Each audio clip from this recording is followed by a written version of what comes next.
ਦੇ ਵਿੱਚ ਉੱਥੇ ਹੀ ਲਿਖ ਲੈਣਾ। ਨੈਕਸਟ ਟੌਪਿਕ ਹੈ ਬੇਟਾ ਆਪਣਾ ਸਮ ਕਮਰਸ਼ੀਅਲ ਸੈੱਲ ਔਰ ਬੈਟਰੀਜ਼। ਕੁਛ ਆਪਾਂ ਕਮਰਸ਼ੀਅਲ ਸੈੱਲ ਜਾਂ ਬੈਟਰੀਜ਼ ਪੜ੍ਹਦੇ ਹਾਂ, ਠੀਕ ਹੈ। ਹੁਣ ਆਪਾਂ ਸੈੱਲ ਤੇ ਬੈਟਰੀ 'ਚ ਫਰਕ ਕੀ ਹੈ ਬੇਟੇ? ਸੈੱਲ ਜਾਂ ਬੈਟਰੀ ਕਿਹਨੂੰ ਕਹਿੰਦੇ ਆ? ਕੋਈ ਫਰਕ ਨਹੀਂ ਗਾ।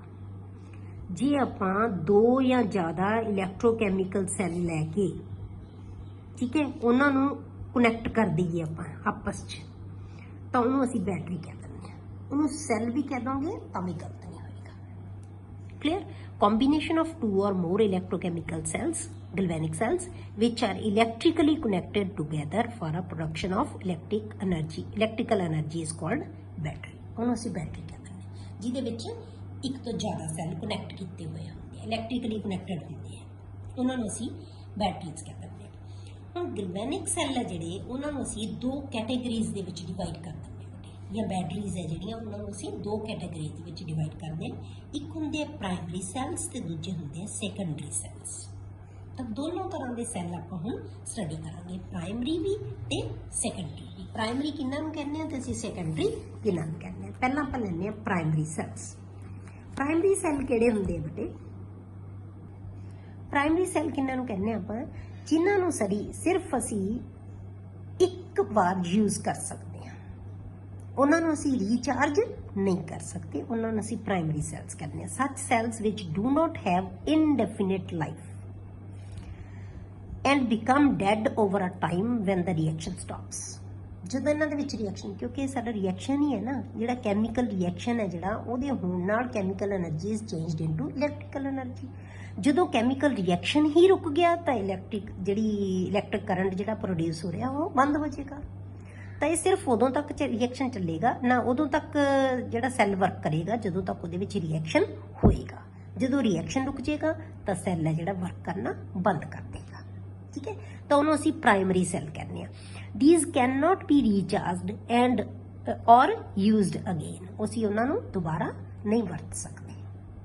ਆਪਾਂ ਜਿਵੇਂ ਵਾਚਿਸ 'ਚ ਕਲੌਕਸ ਲੈਂਦੇ ਹਾਂ, ਇਹਨਾਂ ਦੇ ਵਿੱਚ ਬਹੁਤ ਸਾਰੀਆਂ ਚੀਜ਼ਾਂ ਦੇ ਵਿੱਚ ਸੈੱਲ, ਡਰਾਈ ਸੈੱਲ ਹੈ ਜਾਂ ਟਾਰਚ ਲੈਂਦੇ ਹਾਂ ਆਪਾਂ, ਉਹਨਾਂ ਦੇ ਵਿੱਚ ਆਪਾਂ ਸੈੱਲ ਪਾਉਂਦੇ ਹਾਂ, ਉਹ ਸਾਰੇ ਕਿਹਦੇ ਹੁੰਦੇ ਆ?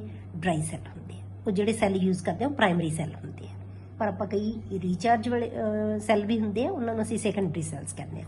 ਹੁਣ ਇਹਦੇ ਵਿੱਚ ਜਿਹੜੇ ਆਪਾਂ ਸੈੱਲ ਲੈਣੇ ਆ ਉਹ ਹੈਗੇ ਆ ਸਾਡੇ ਕੋਲੇ dry cell and mercury cell. ਦੋ ਤਰ੍ਹਾਂ ਦੇ ਸੈੱਲ ਆਪਾਂ ਪੜ੍ਹਨੇ ਆ ਤੁਹਾਡੇ ਸਿਲੇਬਸ 'ਚ, ਜਿਹੜੇ primary cell, dry cell and mercury cell. Dry cell ਆਪਾਂ ਕਿੱਥੇ ਯੂਜ਼ ਕੀਤਾ ਜਾਂਦਾ? The most important dry cell is the compact form of Leclanche cell. Leclanche cell ਜਿਹੜਾ ਆਪਾਂ ਆਮ ਯੂਜ਼ ਕਰਦੇ ਹਾਂ, ਸਾਡੇ ਕਲੌਕਸ ਦੇ ਵਿੱਚ ਸੈੱਲ ਪਾਉਂਦੇ ਆ ਨਾ ਆਪਾਂ, ਟਾਰਚ ਦੇ ਵਿੱਚ ਸੈੱਲ ਪਾਉਂਦੇ ਆ, ਡਰਾਈ ਸੈੱਲ, ਉਹਨੂੰ ਕਹਿੰਦੇ ਆ ਅਸੀਂ ਡਰਾਈ ਸੈੱਲ। ਹੁਣ ਤੁਸੀਂ ਬੇਟੇ ਇਹਨਾਂ 'ਚ ਕਰਨਾ ਕੀ ਹੈ? ਸੈੱਲ ਦੀ ਵਰਕਿੰਗ ਕਿੰਨੀ ਕੁ ਹੈ ਤੁਹਾਨੂੰ ਬਸ ਇਹ ਪਤਾ ਹੋਣਾ ਚਾਹੀਦਾ ਹੈ ਉਹਦੇ ਐਨੋਡ ਕਿਹੜਾ ਹੈ, ਕੈਥੋਡ ਕਿਹੜਾ ਹੈ, ਰਿਐਕਸ਼ਨ ਕੀ ਹੋ ਰਿਹਾ ਤੇ ਇਲੈਕਟ੍ਰੋਲਾਈਟ ਕਿਹੜਾ ਯੂਜ਼ ਹੁੰਦਾ ਹੈ, ਠੀਕ ਹੈ। ਐਨੋਡ, ਕੈਥੋਡ, ਇਲੈਕਟ੍ਰੋਲਾਈਟ ਤੇ ਉਹਨਾਂ ਦੇ ਰਿਐਕਸ਼ਨ ਕੀ ਹੋ ਰਿਹਾ, ਬਸ ਸਿਰਫ ਇੰਨੀਆਂ ਚੀਜ਼ਾਂ ਤੁਹਾਨੂੰ ਸਫੀਸ਼ੀਐਂਟ ਹੈ ਪੜ੍ਹਨ ਲਈ। ਤਾਂ ਐਨੋਡ ਕਿਹੜਾ ਹੁੰਦਾ ਬੇਟੇ? ਇਹਦੇ 'ਚ ਜ਼ਿੰਕ ਦਾ ਕੰਟੇਨਰ ਜਿਹੜਾ ਬਣਿਆ, ਸੈੱਲ ਦੇਖਿਆ ਹੋ ਤੁਸੀਂ, ਜ਼ਿੰਕ ਦਾ ਜਿਹੜਾ ਕੰਟੇਨਰ ਬਾਹਰ ਬਣਿਆ ਹੁੰਦਾ ਹੈ, ਉਹਨੂੰ ਅਸੀਂ ਕਾਰਡਬੋਰਡ ਦੇ ਨਾਲ ਪ੍ਰੋਟੈਕਟ ਕਰਨ ਲਈ ਉਹਨੂੰ ਕਵਰ ਕਰ ਦਿੰਦੇ ਹਾਂ ਉੱਪਰੋਂ, ਉਹ ਜ਼ਿੰਕ ਹੈ। ਮਤਲਬ ਕੀ ਹੈ? ਐਨੋਡ ਕੀ ਕਹੋਗੇ? Zinc container. ਕੈਥੋਡ ਕੀ ਹੁੰਦਾ ਹੈ? Graphite road surrounded by a mixture of powdered carbon and manganese dioxide। ਇਹ ਤੁਹਾਨੂੰ ਯਾਦ ਹੀ ਕਰਨੀਆਂ ਪੈਣਗੀਆਂ ਚੀਜ਼ਾਂ, ਸਮਝਣ ਵਾਲੀ ਕੋਈ ਚੀਜ਼ ਨਹੀਂ ਇਹਦੇ 'ਚ, ਠੀਕ ਹੈ। ਤੇ ਯਾਦ ਹੀ ਕਰਨੀ ਹੈ ਕਿ ਐਨੋਡ ਕਿਹੜਾ ਹੈ? Zinc container. ਕੈਥੋਡ ਕਿਹੜਾ ਹੈ? Graphite road surrounded by mixture of powdered carbon and manganese dioxide MnO2। Electrolyte ਕਿਹੜਾ ਯੂਜ਼ ਕੀਤਾ ਜਾਂਦਾ ਬੇਟੇ ਇਹਦੇ 'ਚ? a paste of NH4Cl and ZnCl2 filled between anode and cathode। Anode ਤੇ ਕੈਥੋਡ ਦੇ ਬਾਹਰ ਕੰਟੇਨਰ ਜ਼ਿੰਕ ਦਾ ਹੈ, ਅੰਦਰ ਰੋਡ ਗ੍ਰੇਫਾਈਟ ਦੀ ਹੈ, ਵਿਚਾਲੇ। ਹੁਣ ਇਹਦੇ ਉੱਤੇ ਰਿਐਕਸ਼ਨ ਕਿਹੜੇ ਹੁੰਦੇ ਆ ਬੇਟੇ? ਕਿਵੇਂ ਹੁੰਦੇ ਆ? ਐਨੋਡ ਦੇ ਉੱਤੇ ਆਕਸੀਡੇਸ਼ਨ ਹੋਏਗੀ, ਕੈਥੋਡ ਦੇ ਉੱਤੇ ਰਿਡਕਸ਼ਨ ਹੋਏਗੀ। ਐਨੋਡ ਦੇ ਉੱਤੇ ਕੀ ਹੋਏਗੀ? Zinc plus ammonia. Zinc ammonia ਨਾਲ ਰਿਐਕਟ ਕਰਕੇ ਇੱਕ ਕੰਪਲੈਕਸ ਬਣਾ ਲੈਂਦਾ ਬੇਟੇ, ਠੀਕ ਹੈ। ਇਹਨੂੰ ਤੁਸੀਂ ਹਲੇ ਇਦਾਂ ਹੀ ਪੜ੍ਹਨਾ, ਕੰਪਲੈਕਸ ਕੰਪਾਊਂਡ। ਇਹ ਤੁਸੀਂ ਆਪਾਂ ਅੱਗੇ ਪੜਾਂਗੇ ਕਿ ਕੰਪਲੈਕਸ ਕੰਪਾਊਂਡਸ ਕਿਵੇਂ ਬਣਦੇ ਹੁੰਦੇ ਆ। ਤਾਂ ਇਹ 4 ਅਮੋਨੀਆ ਦੇ ਨਾਲ ਮਿਲ ਕੇ ਕੀ ਹੈ? ਇੱਕ ਕੰਪਲੈਕਸ ਬਣਾ ਲੈਂਦਾ ਹੈ, ਤਾਂ Zn2 ਪੋਜ਼ਿਟਿਵ ਫਾਰਮ ਚ ਆ ਜਾਂਦਾ ਹੈ, ਮਤਲਬ 2 ਇਲੈਕਟ੍ਰੋਨ ਲੂਜ਼ ਕਰ ਦਿੰਦਾ ਹੈ। ਲੂਜ਼ ਕਰਕੇ ਆਇਨ ਅਮੋਨੀਆ ਦੇ ਨਾਲ ਅਟੈਚ ਹੋ ਜਾਂਦਾ ਹੈ। ਤਾਂ ਇੱਕ ਕੰਪਲੈਕਸ, ਇਹਨੂੰ ਅਸੀਂ ਕੰਪਲੈਕਸ ਕਹਿੰਦੇ ਹਾਂ, ਇਹ ਇੱਕ ਕੰਪਲੈਕਸ ਬਣਾ ਲੈਂਦਾ ਬਾਈ ਦ ਲਾਜ਼ ਆਫ 2 इलैक्ट्रॉन्स। क्लियर हो गया? ये एनोड का रिएक्शन है। कैथोड के उत्ते की होएगा बेटे? MnO2 है जिहड़ा कैथोड के उत्ते की है MnO2। आपां कहा सी ना graphite round surrounded by manganese dioxide and carbon powder. Manganese dioxide है जिहड़ा NH4 पॉजिटिव प्लस इलैक्ट्रॉन दे नाल इलैक्ट्रॉन गेन करके उन्हें की बना लेना है MnOOH प्लस की है NH3। यही NH3 इहदे नाल कंबाइन हो गया तो ये कंपलैक्स बनाई जाएगा। ये रिएक्शन इदां ही चली जाएगा। ये हो गया कैथोड का reaction. The cell has potential of nearly 1.5 volt। ਇਹਦਾ ਜਿਹੜਾ ਪੋਟੈਂਸ਼ੀਅਲ ਹੁੰਦਾ ਹੈ ਆਮ ਤੌਰ ਤੇ 1.5 ਵੋਲਟ ਹੁੰਦਾ ਹੈ ਜਿਹੜਾ ਅਸੀਂ ਡਰਾਈ ਸੈੱਲ ਯੂਜ਼ ਕਰਦੇ ਹਾਂ। ਯੂਜ਼ਡ ਕਾਮਨਲੀ ਇਨ ਟ੍ਰਾਂਜਿਸਟਰਸ ਐਂਡ ਇਹ ਸੀ ਬੇਟੇ ਡਰਾਈ ਸੈੱਲ। ਦੂਜਾ ਜਿਹੜਾ ਪ੍ਰਾਇਮਰੀ ਸੈੱਲ ਆਪਾਂ ਪੜ੍ਹਨਾ ਉਹ ਹੈ ਮਰਕਰੀ ਸੈੱਲ। ਮਰਕਰੀ ਸੈੱਲ ਜਿਹਨੂੰ ਆਪਾਂ ਜਿਵੇਂ ਛੋਟੇ ਸੈੱਲ ਜਿਵੇਂ ਨਹੀਂ ਹੁੰਦੇ ਬਟਨ ਸੈੱਲ ਜਿਹੜੇ ਉਹਨਾਂ ਆਪਾਂ ਕਹਿੰਦੇ ਆ ਉਹ ਮਰਕਰੀ ਸੈੱਲ ਹੁੰਦੇ ਆ ਜਿਹੜੇ ਜਿਵੇਂ ਆਪਾਂ ਵਾਚਿਸ ਚ ਪਾਉਂਦੇ ਆ। suitable for low current devices। ਜਿਹੜੀਆਂ low current devices ਹੁੰਦੀਆਂ ਉਹਨਾਂ ਦੇ ਵਿੱਚ ਜਿਹੜਾ ਮਰਕਰੀ ਸੈੱਲ ਯੂਜ਼ ਕੀਤੇ ਜਾਂਦੇ ਆ like hearing AIDS watches et cetera. Clear? ਹੁਣ ਆਪਾਂ ਐਨੋਡ ਤੇ ਕੈਥੋਡ ਇਲੈਕਟ੍ਰੋਲਾਈਟ ਦੇਖਾਂਗੇ ਫਿਰ ਇਹਨਾਂ ਦੇ ਰਿਐਕਸ਼ਨ ਦੇਖਾਂਗੇ। ਬਸ ਆਹੀ ਚੀਜ਼ਾਂ ਕਰਨੀਆਂ ਆਪਾਂ। ਐਨੋਡ ਕਿਹੜਾ? Zinc amalgam. ਜ਼ਿੰਕ ਦੇ ਨਾਲ ਜਦੋਂ ਵੀ ਮਰਕਰੀ ਕਿਸੇ ਵੀ ਚੀਜ਼ ਨਾਲ ਜਦੋਂ ਮਰਕਰੀ ਜੁੜ ਜਾਂਦਾ ਨਾ ਕਿਸੇ ਵੀ ਮੈਟਲ ਨਾਲ ਤਾਂ ਉਸ ਮੈਟਲ ਦਾ ਐਮਲਗਮ ਬਣਾ ਲੈਂਦਾ। ਇਹਨੂੰ ਅਸੀਂ ਜ਼ਿੰਕ ਐਮਲਗਮ ਕਹਿੰਦੇ ਆ। ਜੇ ਸੋਡੀਅਮ ਨਾਲ ਹੋਵੇ ਮਰਕਰੀ ਤਾਂ ਸੋਡੀਅਮ ਐਮਲਗਮ ਬਣ ਜਾਂਦਾ। ਤਾਂ ਇਹ ਜ਼ਿੰਕ ਐਮਲਗਮ ਕੀ ਹੈ? ਐਨੋਡ ਹੈ। ਕੈਥੋਡ ਕੀ ਹੈ? A paste of HgO and carbon. ਇਹ ਕਿਹਦਾ ਕੰਮ ਕਰੇਗਾ? ਕੈਥੋਡ ਦਾ। ਕਲੀਅਰ? ਇਲੈਕਟ੍ਰੋਲਾਈਟ ਹੈ ਬੇਟਾ ਇਹਦੇ ਚ paste of KOH and ZnO। ਇਹਨਾਂ ਦਾ ਪੇਸਟ ਹੈ ਜਿਹੜਾ ਉਹ ਕਿਹਦਾ ਕੰਮ ਕਰਦਾ ਹੈ? ਇਲੈਕਟ੍ਰੋਲਾਈਟ ਦਾ। ਤਿੰਨੋਂ ਚੀਜ਼ਾਂ ਹੋ ਗਈਆਂ। ਹੁਣ ਆਪਾਂ ਕੀ ਕਰਾਂਗੇ? ਇਹਦੇ ਰਿਐਕਸ਼ਨ ਕੀ ਹੋਣਗੇ? ਐਨੋਡ ਤੇ ਕੀ ਰਿਐਕਸ਼ਨ ਹੋਏਗਾ ਤੇ ਕੈਥੋਡ ਦੇ ਉੱਤੇ ਕੀ ਰਿਐਕਸ਼ਨ ਹੋਏਗਾ। ਐਨੋਡ ਦਾ ਜਿਹੜਾ ਰਿਐਕਸ਼ਨ ਹੈ ਬੇਟੇ ਕੀ ਹੈ? ਜ਼ਿੰਕ ਅਮਲਗਮ OH ਨੈਗੇਟਿਵ ਨਾਲ ਰਿਐਕਟ ਕਰਕੇ ZnO ਬਣਾ ਲੇਗਾ ਤੇ ਵਾਟਰ। ਮਤਲਬ ਕਿ ਬੇਟੇ ਕਿ Zn ਹੈ ਜਿਹੜਾ ਉਹ ਜ਼ੀਰੋ ਆਕਸੀਡੇਸ਼ਨ ਸਟੇਟ ਤੋਂ ਕਿੱਥੇ ਜਾ ਰਿਹਾ? 2 ਪੋਜ਼ਿਟਿਵ ਚ ਤਾਂ ਬਾਈ ਦ ਲਾਸ ਆਫ 2 ਇਲੈਕਟ੍ਰॉन्स ਤਾਂ ਇਹਦਾ ਕਰਕੇ ਇਹਦੀ ਆਕਸੀਡੇਸ਼ਨ ਹੋਗੀ। ਕੈਥੋਡ ਤੇ ਕੀ ਹੋਏਗਾ? HgO plus H2O plus 2 electrons gives Hg liquid plus 2 OH मतलब Hg है ਜਿਹੜਾ ਉਹ ਰਿਡਿਊਸ ਹੋ ਰਿਹਾ ਕਿੱਥੇ ਜਾ ਰਿਹਾ? ਜ਼ੀਰੋ ਆਕਸੀਡੇਸ਼ਨ ਸਟੇਟ ਚ 2 ਤੋਂ 0 ਚ ਜਾ ਰਿਹਾ। ਠੀਕ ਹੈ। ਹੁਣ ਆਪਾਂ ਕੀ ਕਰ ਰਹੇ ਹਾਂ ਕਿ ਓਵਰਆਲ ਰਿਐਕਸ਼ਨ ਕੀ ਬਣੇਗਾ? Zinc amalgam plus HgO gives ZnO plus Hg। Clear हो गया? ये दा ओवरऑल रिएक्शन हो गया। ਹੁਣ ਆਪਾਂ ਕੀ ਹੈ ਬੇਟੇ ਕਿ ਇਹਦੀ ਜਿਹੜੀ ਸੈੱਲ ਪੋਟੈਂਸ਼ੀਅਲ ਹੈ ਨਾ ਜਿਹੜਾ ਉਹ ਅਪਰੋਕਸੀਮੇਟਲੀ 1.35 ਵੋਲਟਸ ਹੁੰਦਾ ਹੈ। ਤਾਂ ਇਹ ਆਪਣੀ ਲਾਈਫ ਟਾਈਮ ਦੇ ਵਿੱਚ ਇਹ ਹਮੇਸ਼ਾ ਕਾਂਸਟੈਂਟ ਰਹਿੰਦੀ ਹੈ ਇਹਦੀ voltage and remains constant during its life as the overall reaction does not involve any ion in the solution whose concentration can change during its lifetime। ਜੇ ਆਪਾਂ ਇਹਦਾ ਓਵਰਆਲ ਰਿਐਕਸ਼ਨ ਦੇਖੀਏ ਤਾਂ ਇਹਦੇ ਵਿੱਚ ਕੋਈ ਵੀ ਆਇਨ ਹੈ ਨਹੀਂਗਾ। ਆਇਨਸ ਦੀ ਕੰਸੈਂਟ੍ਰੇਸ਼ਨ ਕੀ ਹੋ ਸਕਦੀ ਹੁੰਦੀ ਹੈ? ਚੇਂਜ ਹੋ ਜਾਂਦੀ ਹੈ ਤਾਂ ਵੋਲਟੇਜ 'ਚ ਫਰਕ ਪੈ ਸਕਦਾ, ਘੱਟ ਵੱਧ ਸਕਦੀ ਹੈ ਆਇਨਸ ਦੀ ਕੰਸੈਂਟ੍ਰੇਸ਼ਨ। ਪਰ ਇਹ 'ਚ ਕੋਈ ਆਇਨ ਹੀ ਹੈ ਨਹੀਂ ਜਿਹਦੀ ਕੰਸੈਂਟ੍ਰੇਸ਼ਨ ਇਫੈਕਟ ਕਰੇਗੀ। ਇਸ ਕਰਕੇ ਲਾਈਫ ਟਾਈਮ ਦੇ ਵਿੱਚ ਇਹਦੀ ਵੋਲਟੇਜ ਜਿਹੜੀ ਹਮੇਸ਼ਾ ਕੀ ਰਹਿੰਦੀ ਹੈ? ਸੇਮ ਰਹਿੰਦੀ ਹੈ, ਚੇਂਜ ਨਹੀਂ ਹੋਏਗੀ। ਅਗਲਾ ਹੈ ਬੇਟੇ ਸੈਕੰਡਰੀ ਬੈਟਰੀਜ਼। ਹੁਣ ਆਪਾਂ ਸੈਕੰਡਰੀ ਬੈਟਰੀਜ਼ ਕਿਹਨਾਂ ਨੂੰ ਕਹਿੰਦੇ ਹਾਂ? ਪ੍ਰਾਇਮਰੀ ਕਿਹਨਾਂ ਨੂੰ ਕਿਹਾ ਸੀ? ਜਿਨ੍ਹਾਂ ਨੂੰ ਅਸੀਂ ਸਿਰਫ ਇੱਕ ਵਾਰੀ ਯੂਜ਼ ਕਰ ਸਕਦੇ ਹਾਂ। ਸੈਕੰਡਰੀ ਬੈਟਰੀਜ਼ ਕਿਹੜੀਆਂ ਹੁੰਦੀਆਂ ਬੇਟੇ? ਜਿਨ੍ਹਾਂ ਨੂੰ ਅਸੀਂ ਬਾਰ-ਬਾਰ ਯੂਜ਼ ਕਰ ਸਕਦੇ ਹਾਂ, ਜਿਹੜੀਆਂ ਰੀਚਾਰਜੇਬਲ ਹੁੰਦੀਆਂ। ਰੀਚਾਰਜ ਜਿਨ੍ਹਾਂ ਨੂੰ ਅਸੀਂ ਕਰ ਸਕਦੇ ਹਾਂ। These are cells which can be recharged by passing current through them in the opposite direction and can be used again and again। ਜਿਨ੍ਹਾਂ ਨੂੰ ਅਸੀਂ ਬਾਰ-ਬਾਰ ਯੂਜ਼ ਕਰ ਸਕਦੇ ਹਾਂ। ਜਿਵੇਂ ਮੈਂ ਤੁਹਾਨੂੰ ਆਪਾਂ ਸ਼ੁਰੂ ਚੈਪਟਰ ਜਦੋਂ ਕੀਤਾ ਸੀ ਆਪਾਂ ਤਾਂ ਜੇ ਆਪਾਂ ਐਕਸਟਰਾ ਵੋਲਟੇਜ ਲਗਾਈ ਸੀ, ਪਹਿਲਾਂ ਹੀ ਆਪਾਂ ਟੌਪਿਕ ਕੀਤਾ ਸੀ, ਜਦੋਂ ਆਪਾਂ ਐਕਸਟਰਾ ਵੋਲਟੇਜ ਲਗਾ ਦਿੰਦੇ ਸੀ ਤਾਂ ਇਹ ਸੈੱਲ ਕੱਚ ਕਨਵਰਟ ਹੋ ਜਾਂਦਾ ਸੀ ਬੇਟੇ ਇਲੈਕਟ੍ਰੋਲਾਈਟਿਕ ਸੈੱਲ 'ਚ। ਤਾਂ ਉਦੋਂ ਕੀ ਸੀ? ਇਲੈਕਟ੍ਰਿਸਿਟੀ ਅਸੀਂ ਪਾਸ ਕਰ ਰਹੇ ਸੀ ਤਾਂ ਕੈਮੀਕਲ ਰਿਐਕਸ਼ਨ ਹੋ ਰਿਹਾ ਸੀ ਜਿਹੜਾ ਕਿ ਸਪੌਂਟੇਨੀਅਸ ਅਦਰਵਾਈਜ਼ ਨਹੀਂ ਹੁੰਦਾ। ਉਹ ਕੈਮੀਕਲ ਬਣ ਰਹੇ ਸੀ, ਮਤਲਬ ਕਿ electrical energy chemical energy change ਹੋ ਰਹੀ ਸੀ, ਉਹ ਇਲੈਕਟ੍ਰੋਲਾਈਟਿਕ ਸੈੱਲ ਬਣ ਗਿਆ। ਪਰ ਸਾਡੀ ਬੈਟਰੀ ਕੀ ਹੁੰਦੀ ਹੈ? ਜਿਸ chemical energy is converted to electrical energy. Clear ਹੋ ਗਿਆ? ਤਾਂ ਹੁਣ ਅਪੋਜ਼ਿਟ ਡਾਇਰੈਕਸ਼ਨ ਦੇ ਵਿੱਚ ਜਦੋਂ ਅਸੀਂ ਕਰੰਟ ਦੇਵਾਂਗੇ ਤਾਂ ਕੀ ਹੈ? ये इलैक्ट्रोलिटिक सैल बन जाएगा उदों उस टाइम ते जदों ये चार्ज हो रहा है, ठीक है, उदों चार्ज हो रहा है। उदों जो डिस्चार्ज होएगा उदों की है वो गलवैनिक सैल है। क्लीयर हो गया। डिस्चार्ज का मतलब जदों असीं उहनूं यूज कर रहे हैं, चार्ज का मतलब जदों असीं उहनूं चार्ज कर रहे हैं, वो यूज इन यूज नहीं है जदों उदों। A good secondary cell can undergo a large number of discharging and charging cycles। मतलब की है कि एक सेकेंडरी सैल अच्छा वो हुंदा है जिन्हों असी बार बार यूज कर सकीए ते उन्होंने चार्ज कर सकीए, मतलब ये साइकिल चली जाए, उन्होंने असी कह दिंदे आ जिहड़ा गुड सेकेंडरी बैटरी है सैल। एग्जाम्पल दो पढ़ांगे इहदे विच आपां, लैड स्टोरेज सैल ते nickel cadmium cell. Lead storage and nickel cadmium ਇਹਦੇ ਵਿੱਚ ਵੀ ਆਪਾਂ ਉਹੀ ਚੀਜ਼ਾਂ ਕਰਨੀਆਂ, ਐਨੋਡ ਕੈਥੋਡ ਰਿਐਕਸ਼ਨ ਤੇ ਇਲੈਕਟ੍ਰੋਲਾਈਟ ਤੇ ਉਹਨਾਂ ਦੇ ਰਿਐਕਸ਼ਨ। ਪਹਿਲਾਂ ਆਪਾਂ ਲੈਣੇ ਬੇਟੇ lead storage cell or battery. It is commonly used in automobiles and inverters. ਆਮ ਤੌਰ ਤੇ ਅਸੀਂ ਆਟੋਮੋਬਾਈਲਸ ਤੇ ਇਨਵਰਟਰਸ ਦੇ ਵਿੱਚ ਇਹਨਾਂ ਨੂੰ ਯੂਜ਼ ਕਰਦੇ ਹਾਂ। It consist of 6 cells in series. ਇਹ 6 ਸੈੱਲ ਹੈ ਜਿਹੜੇ ਸੀਰੀਜ਼ ਦੇ ਵਿੱਚ ਜੁੜੇ ਹੋਏ ਹੁੰਦੇ ਆ। ਗਲਵੈਨਿਕ 6 ਗਲਵੈਨਿਕ ਸੈੱਲ ਹੈ ਜਿਹੜੇ ਉਹਨਾਂ ਨੂੰ ਜੋੜਤਾ ਸੀ ਤਾਂ ਕੀ ਬਣ ਗਿਆ, ਬੈਟਰੀ ਬਣ ਗਈ। ਤਾਂ ਉਹ ਕਿਹੜੀ ਹੈ, lead storage battery. To form a battery having EMF equal to 12 volts. ਹਰੇਕ ਸੈੱਲ ਦੀ 2 ਵੋਲਟ ਜਿਹੜੀ ਪੋਟੈਂਸ਼ੀਅਲ ਹੋਏਗਾ, 2 ਵੋਲਟ। ਤਾਂ ਜਦੋਂ 6 ਸੈੱਲ ਨੇ ਜਿਹੜੇ ਕਿੰਨੇ ਵੋਲਟੇਜ ਦੇਣਗੇ, 12 ਵੋਲਟ। ਇੰਨੀ ਜਿਹੜੀ ਵੋਲਟੇਜ ਸਾਨੂੰ ਮਿਲੇਗੀ, ਠੀਕ ਹੈ। ਹਰੇਕ ਸੈੱਲ ਦੇ ਲਈ ਜਿਹੜਾ ਆਪਾਂ ਦੇਖਣਾ ਹੈ ਕਿ ਐਨੋਡ ਤੇ ਕੈਥੋਡ ਕੀ ਹੈ। For each cell anode is, anode किनू कहांगे आपां, एनोड की है बेटे इहदे च a lead grid packed with sponge lead. Clear. दूजा कैथोड, कैथोड की है a grid of lead packed with lead dioxide. मैं तुहानूं कहा सी कि तुहानूं इन्हां दे विच याद ही करने पैणीआं ये चीज़ां, बैटरीज दे विच तुहानूं सारा याद करना पैना।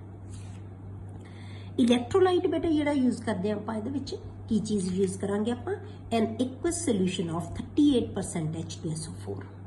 H2SO4 ਦਾ 38% सोल्यूशन, एक्वस सोल्यूशन मतलब पानी ਦੇ ਵਿੱਚ 38% ਆਪਾਂ ਕੀ ਲਵਾਂਗੇ, ਸਲਫਿਊਰਿਕ ਐਸਿਡ, ਬਾਕੀ ਦਾ ਪਾਣੀ ਹੋਏਗਾ। ਉਹਨੂੰ ਆਪਾਂ 38% ਸਲਫਿਊਰਿਕ ਐਸਿਡ ਕਹਿ ਦਿੰਦੇ। ਇਹ ਇਹਦਾ ਇਲੈਕਟ੍ਰੋਲਾਈਟ ਹੈ। ਹੁਣ ਇਹਦੇ ਵਿੱਚ ਆਪਾਂ ਰਿਐਕਸ਼ਨਸ ਕਰਾਂਗੇ ਕਿ ਐਨੋਡ ਦੇ ਉੱਤੇ ਕੀ ਰਿਐਕਸ਼ਨ ਹੋਏਗਾ, ਕੈਥੋਡ ਦੇ ਉੱਤੇ ਕੀ ਰਿਐਕਸ਼ਨ ਹੈ ਤੇ ਓਵਰਆਲ ਰਿਐਕਸ਼ਨ ਕੀ ਹੋਏਗਾ। एनोड का रिएक्शन पहला देखते हैं। Lead plus H2SO plus SO4 2 negative gives lead sulphate plus 2 electrons. मतलब की है, लैड 2 इलेक्ट्रॉन लूज करेगा, लूज करन तो Pb2 पॉजिटिव बन जाएगा। 2 पॉजिटिव SO4 2 नेगेटिव ना रिएक्ट करके की बना लेगा, कंबाइन होके की बना लेगा PbSO4 प्लस 2 इलेक्ट्रॉन्स जिहड़े ने छड्डे सी। ये एनोड का रिएक्शन हो गया। कैथोड दे उत्ते की होएगा बेटे, PbO2 ਜਿਹਦਾ ਪਲਿਆ ਹੋਇਆ PbO2 sulphate ions plus H positive ions. ਇਹਨੇ ਸਲਫੇਟ ਯੂਜ਼ ਕਰ ਲਏ, ਇਹਨੇ H ਸਲਫੇਟ ਵੀ ਇਹਦੇ ਕੋਲੇ, H ਪੋਜ਼ਿਟਿਵ ਵੀ ਹੈ, ਪਲਸ 2 ਇਲੈਕਟ੍ਰॉन्स ਜਿਹੜੇ ਇਹਨੇ ਲੂਜ਼ ਕੀਤੇ ਆ। 2 ਇਲੈਕਟ੍ਰॉन ਜਿਹੜੇ ਇਹ ਲੂਜ਼ ਕਰੇਗਾ ਉਹ ਯੂਜ਼ ਕੀਤੇ ਤੇ ਇਹਨੇ ਬਣਾ ਕੀ ਲਿਆ, PbSO4 ਪਲਸ 2 ਵਾਟਰ ਮੋਲੀਕਿਊਲਸ। ਠੀਕ ਹੈ। ਇਹਨੇ ਵੀ ਕੀ ਬਣਾਇਆ, ਲੈਡ ਸਲਫੇਟ, ਇਹਨੇ ਵੀ ਕੀ ਬਣਾਇਆ, ਲੈਡ ਸਲਫੇਟ। दोनों की लैड, क्योंकि असी ग्रिड लैड की बनाई है, दोनों च लैड है।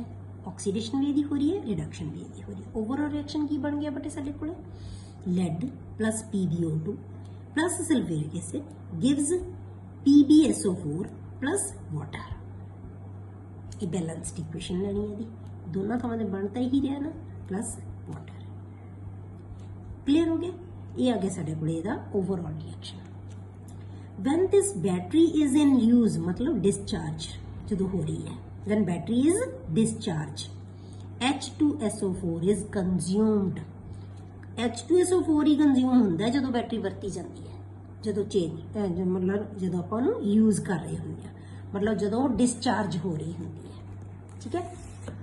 On charging the battery the reaction is reversed। ਜਦੋਂ ਆਪਾਂ ਇਹਨੂੰ ਰੀਚਾਰਜ ਕਰਦੇ ਆ ਬੈਟਰੀ ਨੂੰ ਜਾਂ ਚਾਰਜ ਕਰਦੇ ਆ ਉਦੋਂ ਕੀ ਹੈ, ਇਹ ਰਿਐਕਸ਼ਨ ਰਿਵਰਸ ਹੋ ਜਾਂਦਾ ਹੈ। ਉਦੋਂ H2S ਕੀ ਹੈ, ਬਣਨ ਲੱਗ ਜਾਏਗਾ। At anode PbSO4 is converted to Pb। PbSO4 कब कन्वर्ट हो गया, Pb SO4 आयंस छाड़ते। At cathode PbSO4 is converted to PbO2। मतलब दोनों ਐਨੋਡ ਤੇ ਕੈਥੋਡ ਦੋਨਾਂ ਥਾਵਾਂ ਤੇ PbSO4 ਬਣ ਰਿਹਾ ਸੀ, ਦੋਨੋਂ ਥਾਵਾਂ ਤੇ ਹੀ ਇਹ PbSO4 ਡਿਕੰਪੋਜ਼ ਹੋ ਜਾਏਗਾ। ਕਲੀਅਰ ਹੋ ਗਿਆ, ਜਿਹੜਾ ਰਿਵਰਸ ਰਿਐਕਸ਼ਨ। ਹੁਣ ਦੂਜਾ ਸੈੱਲ ਹੈ ਜਿਹੜਾ ਬੇਟਾ ਆਪਾਂ ਸੈਕੰਡਰੀ ਸੈੱਲ ਆਪਾਂ ਪੜ੍ਹਨਾ, ਉਹ ਹੈ ਨਿਕਲ ਕੈਡਮੀਅਮ ਸੈੱਲ ਜਾਂ ਬੈਟਰੀ। ਨਿਕਲ ਕੈਡਮੀਅਮ ਸੈੱਲ ਹੈ, ਇਹਦੀ ਜਿਹੜੀ ਲਾਈਫ ਹੈ ਉਹ ਲੈਡ ਸਟੋਰੇਜ ਬੈਟਰੀ ਜਿਹੜੀ ਆਪਾਂ ਪਹਿਲਾਂ ਸੈਕੰਡਰੀ ਸੈੱਲ ਕੀਤਾ ਉਹਦੇ ਨਾਲੋਂ ਇਹਦੀ ਲਾਈਫ ਹੈ ਜਿਹੜੀ ਉਹ ਜ਼ਿਆਦਾ ਹੁੰਦੀ ਹੈ, ਪਰ ਇਹ ਐਕਸਪੈਂਸਿਵ ਵੀ ਉਹਦੇ ਨਾਲੋਂ ਜ਼ਿਆਦਾ ਹੁੰਦਾ ਹੈ। ਲਾਈਫ ਵੀ ਜ਼ਿਆਦਾ ਹੁੰਦੀ ਹੈ ਪਰ ਐਕਸਪੈਂਸਿਵ ਵੀ ਜ਼ਿਆਦਾ ਹੁੰਦਾ ਹੈ। ਠੀਕ ਹੈ, ਹੁਣ ਇਹਦੀ ਵਰਕਿੰਗ ਵਗੈਰਾ ਤੁਹਾਨੂੰ ਡਿਟੇਲਸ ਕੁਛ ਨਹੀਂ ਹੈਗਾ ਇਹਦੇ ਵਿੱਚ ਦਿੱਤਾ ਹੋਇਆ, ਕੋਈ ਡਿਟੇਲ ਨਹੀਂ ਤੁਹਾਡੇ ਸਿਲੇਬਸ ਦੇ ਵਿੱਚ ਹੈਗੀ, ਪਰ ਫਿਰ ਵੀ ਆਪਾਂ ਇਹਦੇ ਐਨੋਡ ਕੈਥੋਡ ਕਰ ਲੈਣੇ। ਤੁਹਾਨੂੰ NCERT ਤੇ ਤੁਹਾਡੀ ਬਹੁਤ ਥੋੜੀ ਚੀਜ਼ਾਂ ਦਿੱਤੀਆਂ ਹੋਈਆਂ, ਐਨੋਡ ਕੈਥੋਡ ਦਿੱਤਾ ਹੋਇਆ, ਪਰ ਆਪਾਂ ਤੁਹਾਨੂੰ ਮੈਂ ਐਨੋਡ ਕੈਥੋਡ ਦੇ ਰਿਐਕਸ਼ਨ ਦੱਸਦੇ ਹੋਏ ਆ ਵੀ ਫਿਰ ਵੀ ਐਨੋਡ ਹੈ ਜਿਹੜਾ ਬੇਟਾ ਉਹ ਕੀ ਹੈ, ਕੈਡਮੀਅਮ ਹੈ। ਕੈਥੋਡ ਹੈ ਕੀ ਹੈ, ਮੈਟਲ ਗ੍ਰਿਡ ਕੰਟੇਨਿੰਗ ਨਿਕਲ ਆਕਸਾਈਡ, ਇਹ ਇਹਦਾ ਕੈਥੋਡ ਹੈ। ਇਲੈਕਟ੍ਰੋਲਾਈਟ ਕੀ ਯੂਜ਼ ਕਰਦੇ ਆ ਬੇਟੇ, KOH ਸੋਲੂਸ਼ਨ। ਹੁਣ ਇਹਦੀ ਜਦੋਂ ਰਿਐਕਸ਼ਨ ਹੁੰਦਾ ਹੈ, ਮਤਲਬ ਜਦੋਂ ਆਪਾਂ ਯੂਜ਼ ਕਰਦੇ ਆ ਡਿਸਚਾਰਜ, ਇਹ ਰਿਐਕਸ਼ਨ ਉਦੋਂ ਹੁੰਦੀ ਹੈ ਬੇਟਾ ਜਦੋਂ ਡਿਸਚਾਰਜ ਹੈ। ਸਾਰੀ ਰਿਐਕਸ਼ਨ ਜਿਹੜੇ ਆਪਾਂ ਲਿਖਿਆ ਡਿਸਚਾਰਜ ਦੀ ਹੈ, ਮਤਲਬ ਕੀ ਹੈ, ਡਿਸਚਾਰਜ ਦਾ ਮਤਲਬ ਜਦੋਂ ਅਸੀਂ ਉਹਨੂੰ ਯੂਜ਼ ਕਰਦੇ ਆ ਉਦੋਂ ਕੀ ਰਿਐਕਸ਼ਨ ਹੁੰਦੀ ਹੈ ਉਹਦੇ ਵਿੱਚ। Cadmium plus OH negative gives cadmium hydroxide, OH2 plus 2 electrons, 2 electron छाड़ते हैं तो 2 इलेक्ट्रॉन इन्हें लूज करते, कैडमियम 2 पॉजिटिव ने OH नाल की बना लिया, कंपाउंड बना लिया। कैथोड ते की होएगा, निकल ऑक्साइड है जिहड़ा वो ले लिया आपां, प्लस वाटर प्लस 2 इलेक्ट्रॉन जिहड़े ने लूज कीते तो इन्हें की बना लिया NiOH2, इन्हें भी हाइड्रोक्साइड नाल कंपाउंड बना लिया, 2 OH है जिहड़े वो लूज करते।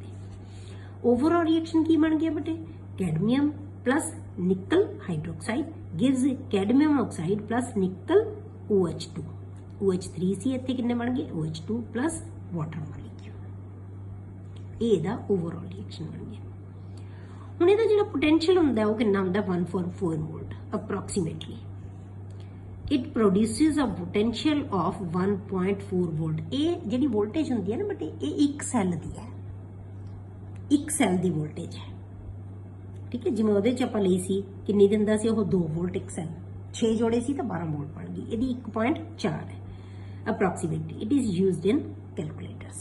ਕਿੱਥੇ ਯੂਜ਼ ਕੀਤਾ ਜਾਂਦਾ ਹੈ ਨਾ, ਕੈਲਕੂਲੇਟ। ਕਈ ਵਾਰ ਤੁਹਾਨੂੰ ਨਾ ਇਹਦੇ ਆ ਜਾਂਦੇ ਵੀ ਕਿਹੜੇ ਕਿਹੜੇ ਸੈੱਲ ਕਿੱਥੇ ਕਿੱਥੇ ਯੂਜ਼ ਕੀਤੇ ਜਾਂਦੇ ਆ, ਤਾਂ ਇਸ ਕਰਕੇ ਇਹਨੂੰ ਯਾਦ ਰੱਖਣਾ ਕਿ ਕਿੱਥੇ ਇਹਨਾਂ ਨੂੰ ਕਿੱਥੇ ਕੀਤਾ ਸੀ ਆਪਾਂ, ਆਟੋਮੋਬਾਈਲਸ ਤੇ ਇਨਵਰਟਰਸ ਦੇ ਵਿੱਚ।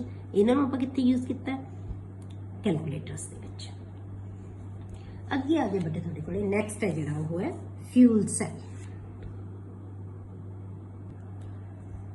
ਫਿਊਲ ਸੈੱਲ ਅਸੀਂ ਕਿਹਨੂੰ ਕਹਿੰਦੇ ਆ ਬੇਟੇ, ਜਦੋਂ ਫਿਊਲ ਦਾ ਮਤਲਬ ਕੀ ਹੁੰਦਾ ਬੇਟੇ, ਜਿਹੜਾ એનર્ਜੀ ਪ੍ਰੋਡਿਊਸ ਕਰਦਾ ਹੈ। ਤਾਂ ਜਦੋਂ ਅਸੀਂ ਕਿਸੇ ਫਿਊਲ ਨੂੰ ਜਲਾਵਾਂਗੇ ਉਦੋਂ ਜਿੰਨੀ એનર્ਜੀ ਪ੍ਰੋਡਿਊਸ ਕਰੇਗਾ ਉਸ એનર્ਜੀ ਨੂੰ ਆਪਾਂ ਇਲੈਕਟ੍ਰੀਕਲ એનર્ਜੀ ਦੇ ਵਿੱਚ ਜਦੋਂ ਕਨਵਰਟ ਕਰ ਦਿੰਦੇ ਆ ਉਹਨੂੰ ਅਸੀਂ ਕਹਿੰਦੇ ਆ fuel cell. Clear? Galvanic cells that are designed to convert the energy of the combustion of fuels like hydrogen, methane, methanol, etc. directly into electrical energy। मतलब आप ही ਜਿਹੜੀ એનર્ਜੀ ਹੈ ਇਹਨਾਂ ਚੋਂ ਨਿਕਲੇਗੀ ਇਹਦੇ ਜਲਣ ਨਾਲ, ਫਿਊਲ ਦੇ ਜਲਣ ਨਾਲ, ਕੋਈ ਵੀ ਫਿਊਲ ਲੈ ਲਓ ਇਹਨਾਂ ਚੋਂ, ਉਹਨੂੰ ਅਸੀਂ ਡਾਇਰੈਕਟਲੀ ਇਲੈਕਟ੍ਰੀਕਲ એનર્ਜੀ ਦੇ ਵਿੱਚ ਕਨਵਰਟ ਕਰ ਦਿੰਦੇ ਹਾਂ, ਉਹਨਾਂ ਨੂੰ ਅਸੀਂ ਕਹਿੰਦੇ ਆ ਫਿਊਲ ਸੈਲਸ। ਠੀਕ ਹੈ, ਬਹੁਤ ਇੰਪੋਰਟੈਂਟ ਸੈੱਲ ਹੈ। ਜਦੋਂ ਆਪਾਂ 올ਡ ਮੈਥਡਸ ਦੇ ਅਕੋਰਡਿੰਗ ਦੇਖੀਏ, ਫਿਊਲ ਨੂੰ ਤਾਂ ਅਸੀਂ ਪਹਿਲਾਂ ਵੀ ਚਲਾਉਂਦੇ ਸੀ, ਉਦੋਂ ਵੀ ਇਲੈਕਟ੍ਰਿਸਿਟੀ ਪ੍ਰੋਡਿਊਸ ਕਰਦੇ ਸੀ, ਜਿਵੇਂ ਸਾਡੇ ਥਰਮਲ ਪਲਾਂਟਸ ਹੈ, ਉਦੋਂ ਕੀ ਹੁੰਦਾ ਸੀ, production of electricity by thermal plants is not very efficient method. ਉਹ ਐਫੀਸ਼ੀਐਂਟ ਮੈਥਡ ਨਹੀਂ ਹੁੰਦਾ, ਪੋਲਿਊਸ਼ਨ ਵੀ ਉਹਦੇ ਨਾਲ ਬਹੁਤ ਕ੍ਰੀਏਟ ਹੁੰਦਾ ਸੀ। ਅਸਲ 'ਚ ਉਹਦੇ ਵਿੱਚ ਕੀ ਹੁੰਦਾ ਸੀ ਬੇਟੇ, ਜਦੋਂ ਕੋਈ ਅਸੀਂ ਫਿਊਲ ਨੂੰ ਜਲਾਉਂਦੇ ਸੀ ਉਹਦੇ 'ਚੋਂ એનર્ਜੀ ਪ੍ਰੋਡਿਊਸ ਹੁੰਦੀ ਸੀ। ਕਿਸੇ ਵੀ ਫਿਊਲ ਨੂੰ ਜਲਾਤਾ, ਜਿਵੇਂ ਆਪਾਂ ਕੋਲਾ ਜਲਾਉਂਦੇ ਸੀ, ਗੈਸ ਜਲਾਉਂਦੇ ਸੀ, ਆਇਲ ਜਲਾਉਂਦੇ ਸੀ, ਉਹਦੇ ਤੋਂ એનર્ਜੀ ਜਿਹੜੀ ਪ੍ਰੋਡਿਊਸ ਹੁੰਦੀ ਸੀ, ਉਹ એનર્ਜੀ ਨੂੰ ਅਸੀਂ ਕਾਹਦੇ ਵਾਸਤੇ ਯੂਜ਼ ਕਰਦੇ ਸੀ, ਤਾਂ ਫਿਊਲ ਤੋਂ ਬੇਟੇ ਜਿਹੜੀ એનર્ਜੀ ਪ੍ਰੋਡਿਊਸ ਹੁੰਦੀ ਸੀ ਉਹਨੂੰ ਕਾਹਦੇ ਵਾਸਤੇ ਯੂਜ਼ ਕੀਤਾ ਜਾਂਦਾ ਸੀ, ਪਾਣੀ ਨੂੰ ਸਟੀਮ ਦੇ ਵਿੱਚ ਕਨਵਰਟ ਕਰਨ ਵਾਸਤੇ।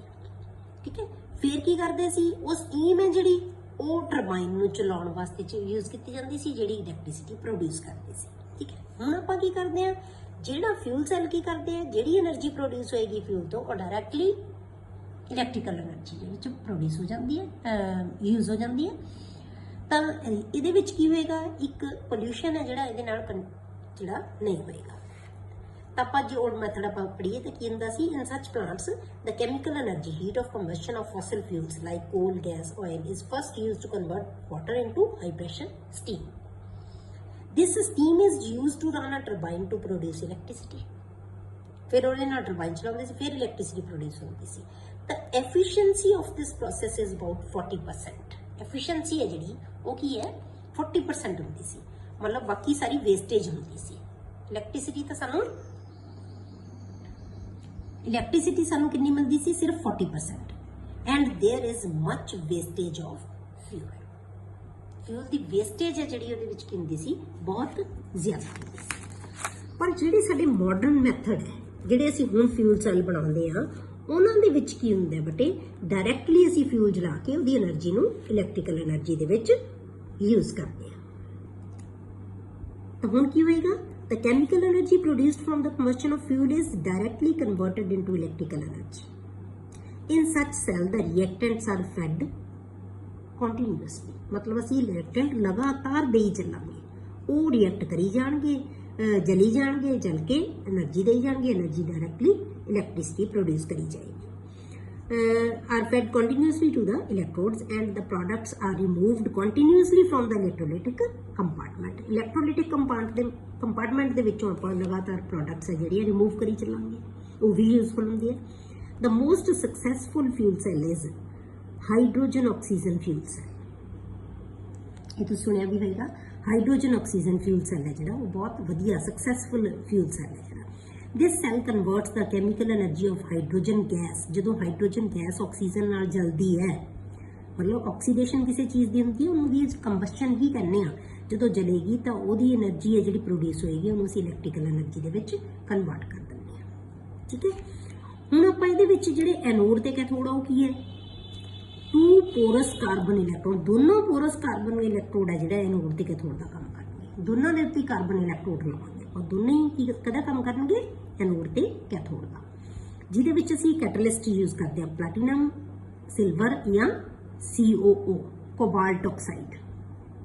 ਇਹ ਇਹਦੇ ਕੀ ਹੈ, ਕੈਟਲਿਸਟ ਹੈ। ਇਲੈਕਟ੍ਰੋਲਾਈਟ ਯੂਜ਼ ਕਰਾਂਗੇ ਬੇਟੇ ਆਪਾਂ ਇਹਦੇ ਵਿੱਚ, ਐਨ ਐਕੁਅਸ ਸੋਲੂਸ਼ਨ ਆਫ NaOH ਔਰ QH, ਕੋਈ ਮਰਜ਼ੀ ਲੈ ਲਓ ਇਹਨਾਂ ਚੋਂ। ਰਿਐਕਸ਼ਨ ਕੀ ਹੋਏਗਾ, ਐਨੋਡ ਤੇ ਕੀ ਹੁੰਦਾ ਹੈ ਤੇ ਕੈਥੋਡ ਤੇ ਕੀ ਹੁੰਦਾ ਹੈ। ਐਨੋਡ ਤੇ ਕੀ ਹੋਏਗਾ ਬੇਟੇ, H2 ਹਾਈਡਰੋਜਨ ਆਪਾਂ ਦਿੱਤੀ ਸੀ, ਇਹਦੀ ਆਕਸੀਡੇਸ਼ਨ ਹੋ ਜਾਏਗੀ, H2 plus 4OH negative ions ਨਾਲ ਮਿਲ ਕੇ ਇਹਨੇ ਕਿਹਨੇ ਬਣਾ ਲਿਆ, ਵਾਟਰ ਮੋਲੀਕਿਊਲ plus 4 ਇਲੈਕਟ੍ਰੋਨ, ਇਹਨੇ 4 ਇਲੈਕਟ੍ਰੋਨ ਲੂਜ਼ ਕਰਤੇ, H ਪੋਜ਼ਿਟਿਵ ਚ ਕਨਵਰਟ ਹੋ ਗਿਆ। ਕੈਥੋਡ ਤੇ ਕੀ ਹੋਏਗਾ, ਆਕਸੀਜਨ ਹੈ ਪਲੱਸ ਵਾਟਰ ਪਲੱਸ 4 ਇਲੈਕਟ੍ਰੋਨ ਜਿਹੜੇ ਇਹਨੇ ਲੂਜ਼ ਕੀਤੇ ਸੀ, ਇਹ ਕਾਹਦੇ ਚ ਕਨਵਰਟ ਹੋ ਗਿਆ, OH ਨੈਗੇਟਿਵਸ। ਇਹਨੇ ਇਲੈਕਟ੍ਰੋਨ ਲੂਜ਼ ਕੀਤੇ, ਇਹਨੇ ਇਲੈਕਟ੍ਰੋਨ ਗੇਨ ਕਰ ਲਏ। ਇਹਨੇ ਜਿਹੜਾ ਹੈਗਾ ਵਾਟਰ ਪ੍ਰੋਡਿਊਸ ਕਰਤਾ, ਇਹਨੇ OH ਹੈ ਜਿਹੜਾ ਨੈਗੇਟਿਵ ਬਣਾ ਲਈ, ਇਹਨੇ H ਪੋਜ਼ਿਟਿਵ ਤੇ ਇਹਨੇ OH ਨੈਗੇਟਿਵ, ਤੇ ਕੀ ਬਣ ਗਈ, ਵਾਟਰ ਮੋਲੀਕਿਊਲਸ ਬਣ ਗਏ, ਮਤਲਬ ਪ੍ਰੋਡਕਟ ਕੀ ਬਣ ਗਈ, ਵਾਟਰ ਬਣ ਗਿਆ, ਨਾਲੇ ਇਲੈਕਟ੍ਰਿਸਿਟੀ ਪ੍ਰੋਡਿਊਸ ਹੋਏਗੀ। ਓਵਰਆਲ ਰਿਐਕਸ਼ਨ ਕੀ ਹੋਏਗਾ, H2 plus O2 gives water, electron electron cancel, OH cancel, ਰਹਿ ਕੀ ਗਿਆ, H2 plus O2 gives water। ਠੀਕ ਹੈ, ਵਾਟਰ ਬਣਾ ਲਿਆ, 2 ਵਾਟਰ ਮੋਲੀਕਿਊਲ ਕੱਟ ਜਾਣਗੇ, 2 ਰਹਿ ਗਏ। ਕਲੀਅਰ ਹੋ ਗਿਆ, ਇਹ ਆ ਗਿਆ ਤੁਹਾਡੇ ਕੋਲੇ ਓਵਰਆਲ ਰਿਐਕਸ਼ਨ। ਸਾਨੂੰ ਵੈਸੇ ਵੀ ਪਤਾ ਹਾਈਡਰੋਜਨ ਜਦੋਂ ਆਕਸੀਜਨ ਨਾਲ ਰਿਐਕਟ ਹੈ ਹੀ cell hydrogen oxygen fuel cell, ਤਾਂ ਹਾਈਡਰੋਜਨ ਆਕਸੀਜਨ ਨਾਲ ਰਿਐਕਟ ਕਰਦੀ ਹੈ ਤਾਂ ਕੀ ਬਣਦਾ, ਵਾਟਰ ਪਲੱਸ ਕੀ ਹੋਏਗੀ, ਇਹਦੇ ਵਿੱਚੋਂ ਇਲੈਕਟ੍ਰਿਸਿਟੀ ਪ੍ਰੋਡਿਊਸ ਹੋਏਗੀ। The cell was used for providing electrical power in the Apollo space program। ਤੁਹਾਨੂੰ ਕੁਐਸਚਨ ਆ ਜਾਂਦਾ ਕਿ ਅਪੋਲੋ ਸਪੇਸ, ਤਾਂ ਅਪੋਲੋ ਪ੍ਰੋਗਰਾਮ ਸਪੇਸ ਪ੍ਰੋਗਰਾਮ ਦੇ ਵਿੱਚ ਕਿਹੜਾ ਸੈੱਲ ਯੂਜ਼ ਕੀਤਾ ਗਿਆ ਸੀ, hydrogen oxygen fuel cell.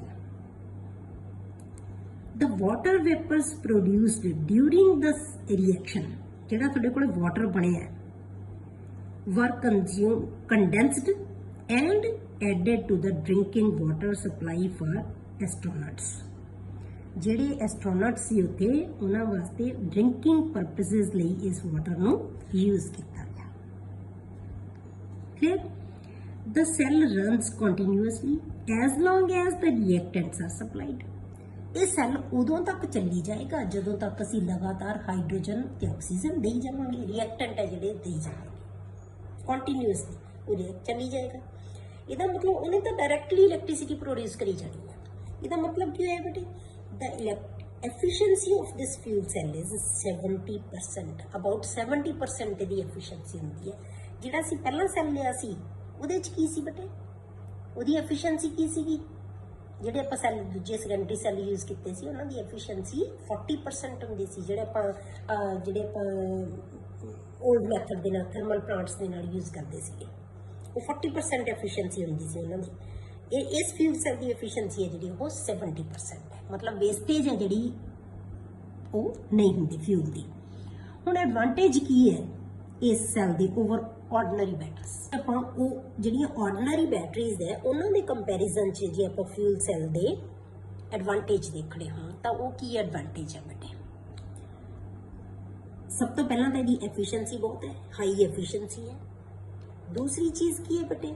Pollution free working ਹੈ, ਕੋਈ ਪੋਲਿਊਸ਼ਨ ਇਹਦੇ ਵਿੱਚ ਨਹੀਂ ਹੁੰਦਾ। ਜਦੋਂ ਆਪਾਂ ਕੋਲੇ ਨੂੰ ਜਲਾਉਂਦੇ ਆ, ਆਇਲ ਨੂੰ ਜਲਾਉਂਦੇ ਆ, ਕੋਈ ਵੀ ਫੋਸਲ ਫਿਊਲਸ ਨੂੰ ਜਲਾਉਂਦੇ ਆ ਉਦੋਂ ਬਹੁਤ ਪੋਲਿਊਸ਼ਨ ਹੁੰਦਾ ਹੈ, ਜਾਂ ਦੂਜੀਆਂ ਬੈਟਰੀਜ਼ ਯੂਜ਼ ਕਰਦੇ ਆ ਆਪਾਂ ਉਦੋਂ ਬਹੁਤ ਪੋਲਿਊਸ਼ਨ ਹੁੰਦਾ ਹੈ।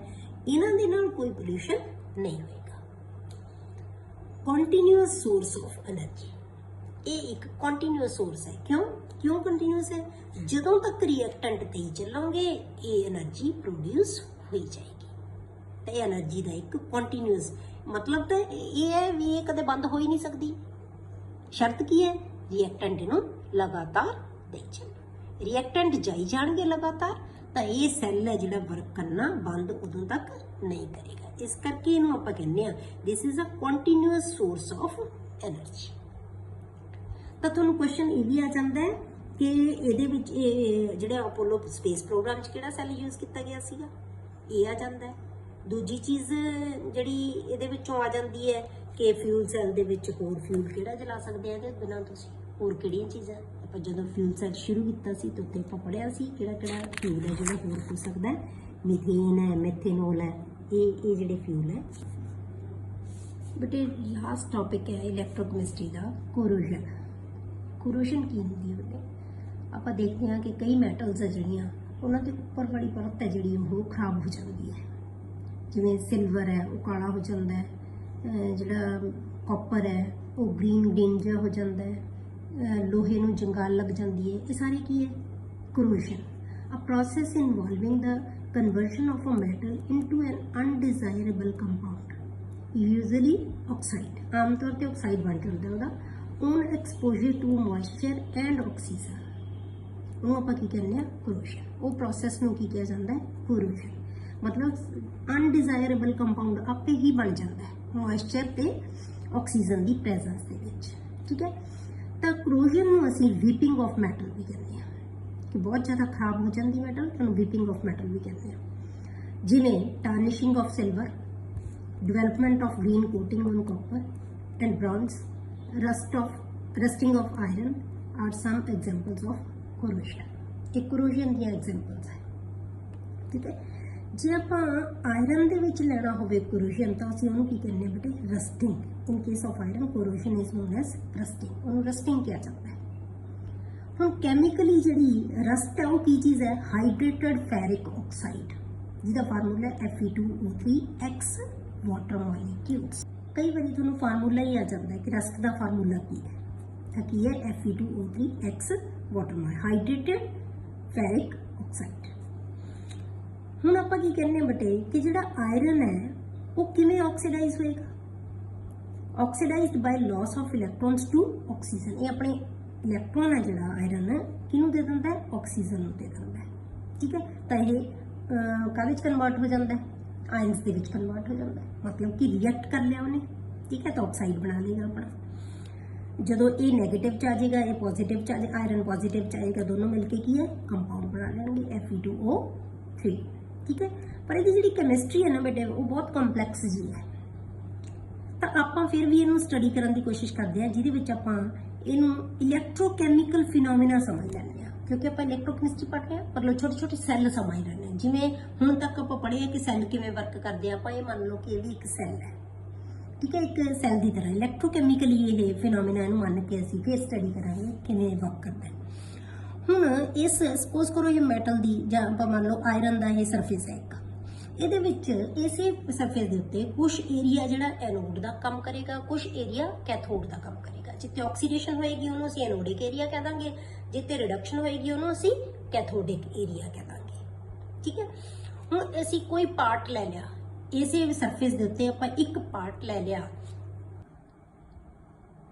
ਇੱਕ ਪਾਰਟ ਮੰਨ ਲਿਆ ਆਪਾਂ ਜਿੱਥੇ ਆਇਰਨ ਦੀ ਆਕਸੀਡੇਸ਼ਨ ਹੋ ਰਹੀ ਹੈ ਕਿ ਆਇਰਨ ਹੈ ਜਿਹੜਾ Fe ਹੈ ਉਹ ਇਲੈਕਟ੍ਰੋਨ ਲੂਜ਼ ਕਰ ਰਿਹਾ ਹੈ, ਉਹਨੂੰ ਅਸੀਂ ਐਨੋਡ ਮੰਨ ਲਾਂਗੇ। ਤਾਂ ਐਨੋਡ ਤੇ ਕੀ ਹੈ, particular spot on the iron object where oxidation take place behave as anode. ਤੇ ਉੱਥੇ ਕੀ ਹੋ ਰਿਹਾ ਹੈ, Fe ਹੈ ਜਿਹੜੇ 2 ਇਲੈਕਟ੍ਰੋਨ ਛੱਡ ਕੇ ਇੱਕ Fe2 ਪੋਜ਼ਿਟਿਵ ਬਣਾਏ, 2 ਛੱਡਣਗੇ ਤਾਂ ਫਿਰ 2 Fe2 ਪੋਜ਼ਿਟਿਵ ਬਣਾਏ, 4 ਇਲੈਕਟ੍ਰੋਨ। Fe ਨੇ 2 ਇਲੈਕਟ੍ਰੋਨ ਛੱਡੇ, Fe ਨੇ 2 ਇਲੈਕਟ੍ਰੋਨ। ਇਹ ਐਨੋਡਿਕ ਏਰੀਆ ਹੋ ਗਿਆ ਇਸ ਮੈਟਲ ਦਾ, ਇਹ ਐਨੋਡਿਕ ਏਰੀਆ ਕਿਉਂਕਿ ਆਕਸੀਡੇਸ਼ਨ ਹੋ ਰਹੀ ਹੈ। ਠੀਕ ਹੈ, ਹੁਣ ਇਹ ਇਲੈਕਟ੍ਰੋਨ ਕੀ ਕਰਨਗੇ ਬੇਟੇ, ਜਿਹੜੇ ਇਹਨੇ ਛੱਡਤੇ ਇਸ ਮੈਟਲ ਨੇ, ਇਹ ਮੈਟਲ ਦੇ ਥਰੂ ਹੀ, ਕਿਉਂਕਿ ਮੈਟਲ ਦੇ ਵਿੱਚੋਂ ਇਲੈਕਟ੍ਰੋਨ ਲੰਘ ਸਕਦੇ, ਆਪਾਂ ਪਹਿਲਾਂ ਪੜ੍ਹ ਚੁੱਕੇ ਆ ਸਾਰੇ ਸੈੱਲ, ਹੁਣ ਤੱਕ ਆਪਾਂ ਪੜ੍ਹੇ, ਇਹਦੇ ਵਿੱਚੋਂ ਹੀ ਪਾਸ ਹੋ ਕੇ ਚਲੇ ਜਾਣਗੇ, ਮੈਟਲ ਦੇ ਥਰੂ ਇਹ ਜਿਹੜੇ ਉਹ ਮੂਵ ਕਰ ਜਾਣਗੇ। ਜਦੋਂ ਮੂਵ ਕਰ ਜਾਣਗੇ ਤਾਂ ਜਿਹੜੀ ਆਕਸੀਜਨ ਹੈ, ਠੀਕ ਹੈ, ਇਨ ਦਾ ਪ੍ਰੈਜ਼ੈਂਸ ਆਫ H ਆਇਨਸ, ਕਿਉਂਕਿ ਆਪਾਂ ਕਿਹਾ ਵਾਟਰ ਵੀ ਚਾਹੀਦਾ ਇਹਨੂੰ, ਆਕਸੀਜਨ ਮੋਇਸਚਰ ਦੀ ਪ੍ਰੈਜ਼ੈਂਸ ਦੇ ਵਿੱਚ ਆਪਾਂ ਕਿਹਾ, ਤਾਂ ਉਹਦੀ ਪ੍ਰੈਜ਼ੈਂਸ ਦੇ ਵਿੱਚ ਇਹ ਇਲੈਕਟ੍ਰੋਨ ਆ ਜਿਹੜੇ ਉਹ ਆਕਸੀਜਨ ਨੂੰ ਦੇ ਦਿੰਦੇ। ਆਕਸੀਜਨ ਦੇ ਕੇ, ਆਕਸੀਜਨ ਨੇ ਜਦੋਂ ਨੈਗੇਟਿਵ ਦੇ ਵਿੱਚ ਕਨਵਰਟ ਹੋ ਗਿਆ, ਇਹ H ਪੋਜ਼ਿਟਿਵ ਹੈ ਤੇ ਕੀ ਬਣਾ ਲੇਗਾ, ਇਹ ਵਾਟਰ ਬਣਾ ਲੇਗਾ। ਇਹ ਕੀ ਬਣ ਜਾਏਗਾ, water. The electron released move through the metal and go to another spot on the metal and reduce oxygen in the presence of H ions. This spot behaves as cathode. ਤਾਂ ਇਹ area ਕੀ ਬਣ ਗਿਆ ਬੇਟੇ, ਕੈਥੋਡ, ਜਿੱਥੇ gain of. ਹੁਣ ਇਸ ਕੈਥੋਡ area ਦੇ ਉੱਤੇ ਰਿਐਕਸ਼ਨ ਕੀ ਹੋ ਰਿਹਾ ਬੇਟੇ, ਕੈਥੋਡ ਦਾ ਰਿਐਕਸ਼ਨ ਕੀ ਹੈ, O2 plus 4 H ions plus 4 electrons gives 2 water molecules। ਇਹ ਕੈਥੋਡ ਦੇ ਉੱਤੇ ਰਿਐਕਸ਼ਨ, ਇਹ ਕੈਥੋਡ ਦਾ ਰਿਐਕਸ਼ਨ ਹੋ ਗਿਆ, ਮਤਲਬ ਗੇਨ ਆਫ ਇਲੈਕਟ੍ਰॉन्स। ਤਾਂ ਇੱਕ ਸੈੱਲ ਦੀ ਤਰ੍ਹਾਂ, ਇਲੈਕਟ੍ਰੋਕੈਮੀਕਲ ਸੈੱਲ ਦੀ ਤਰ੍ਹਾਂ ਬਿਹੇਵ ਕਰ ਰਿਹਾ। ਜੇ ਅਸੀਂ ਓਵਰਆਲ ਰਿਐਕਸ਼ਨ ਦੇਖਣਾ ਹੋਵੇ ਤਾਂ ਕੀ ਬਣ ਗਿਆ, 2Fe plus O2 plus 4 H ions gives 2 Fe2 positive plus 2 water molecules। ਇਹ ਦੋਨੋਂ ਰਿਐਕਸ਼ਨਸ ਨੂੰ ਆਪਾਂ ਜੇ ਜੋੜ ਦਈਏ ਤਾਂ ਇਹ ਰਿਐਕਸ਼ਨ ਬਣ ਗਿਆ। ਇਲੈਕਟ੍ਰੋਨ ਹੈ ਜਿਹੜੇ ਉਹ ਕੈਂਸਲ ਹੋ ਜਾਣਗੇ, ਬਾਕੀ ਸਾਰਾ ਕੁਝ ਐਜ਼ ਇਟ ਇਜ਼ ਆ ਜਾਏਗਾ। ਇੱਕ ਨੇ ਇਲੈਕਟ੍ਰੋਨ ਲੂਜ਼ ਕੀਤੇ, ਇੱਕ ਨੇ ਇਲੈਕਟ੍ਰੋਨ ਗੇਨ ਕਰਤੇ, ਇਹ ਸਾਡੇ ਕੋਲੇ ਓਵਰਆਲ ਰਿਐਕਸ਼ਨ ਹੋ ਜਾਏਗਾ। ਠੀਕ ਹੈ, ਰਸਟਿੰਗ ਦਾ। ਹੁਣ ਇਤੋਂ ਬਾਅਦ ਕੀ ਹੁੰਦਾ ਬੇਟੇ, ਰਸਟ ਕਿਵੇਂ ਬਣਦੀ ਹੈ, ਹੁਣ ਜਿਹੜੇ ਇਹ Fe2 ਪੋਜ਼ਿਟਿਵ ਆਇਨਸ ਹੈ ਇਹ ਫਰਦਰ ਆਕਸੀਜਨ ਨੂੰ ਇਲੈਕਟ੍ਰੋਨ ਦੇ ਦਿੰਦੇ ਆ, ਇੱਕ ਇਲੈਕਟ੍ਰੋਨ ਹੋਰ ਛੱਡ ਜਾਂਦੇ ਆ, Fe3 ਪੋਜ਼ਿਟਿਵ ਚ ਕਨਵਰਟ ਹੋ ਜਾਂਦੇ ਆ। ਐਟਮੋਸਫੀਅਰ ਦੀ ਆਕਸੀਜਨ ਨੂੰ ਫਿਰ ਇਲੈਕਟ੍ਰੋਨ ਦੇ ਕੇ ਇਹ ਆਕਸੀਡਾਈਜ਼ ਫੇਰ ਹੋ ਜਾਂਦੇ ਆ। ਠੀਕ ਹੈ, ਤਾਂ ਇਹ ਫੇਰ ਕੀ ਆ, ਉਹਦੇ ਨਾਲ ਮਿਲ ਕੇ ਕੀ ਬਣਾ ਲੈਂਦੇ ਆ, FeO3। ਇਹਨੂੰ ਇਲੈਕਟ੍ਰੋਨ ਦਿੱਤਾ, ਇਹ ਨੈਗੇਟਿਵ ਚ ਆ ਗਿਆ, ਇਹ ਪੋਜ਼ਿਟਿਵ ਹੈਗੇ ਹੀ ਹੈ, ਇਹ ਦੋਨੋਂ ਮਿਲ ਕੇ ਕੀ ਬਣਾ ਲੈਣਗੇ, Fe2O3।